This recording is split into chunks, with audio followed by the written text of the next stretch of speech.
Welcome once again. This is section 4, Developing an Application with Asynchronous Programming. And this video is about writing a console-based application in .NET Core. So before addressing the content of this video directly, it's better to have a really quick recap of the previous section we had, which was about task parallel library and its implementation. We have seen async and await keywords working in action with the help of few examples. And then we have seen a variety of different awaitable types, again with the help of some code. After that, we have analyzed a complete flow of an async function to understand its execution and workflow.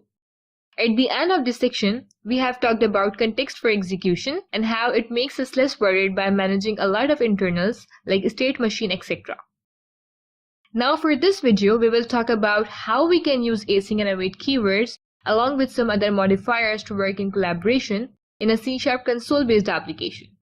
Using C# versions greater than 7.1, and what are the restrictions or limitations of working with these keywords for the command line or console-based application in the C# versions prior to 7.1, using some straightforward workarounds.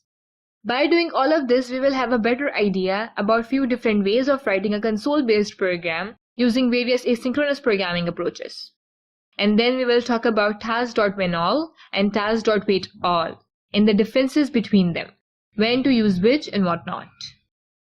Here we will create a console application in .NET Core, for which we will open up the Visual Studio. Then we will click on Console Application .NET Framework, right down there, and then after selecting the C# from the left side menu, we will select the Console Application .NET Core from the given application options. Let's give it a proper name and click OK. So yeah, here you go with the default given template of C# .NET Core console application. For the sake of simplicity and demonstration, I'll copy and paste the code, which I'll explain you step by step to show their meaning and purpose. The code which is written here will be useful if you are working on a C# version greater than 7.1. Since in C# version 7.1, this limitation that you can't have an async modifier with the entry point function of your program is gone. And now you can call the awaitable function directly in the main function without any workaround. Means you can have the async modifier with your entry point function easily. I can directly call and await these two functions, get pre-result async and get post-result async inside this main entry point function.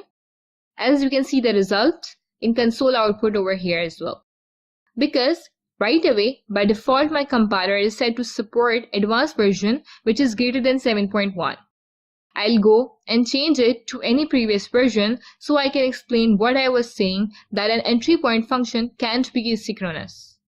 When I run the same code by hitting F5, you can see you are getting the error, which is demanding a greater version to support async modifier with the main function of the program. So for the sake of backward compatibility in your code, you can try a workaround which is really straightforward. Make another async function to call whatever you are calling directly inside the main function, and then call this function in your main function.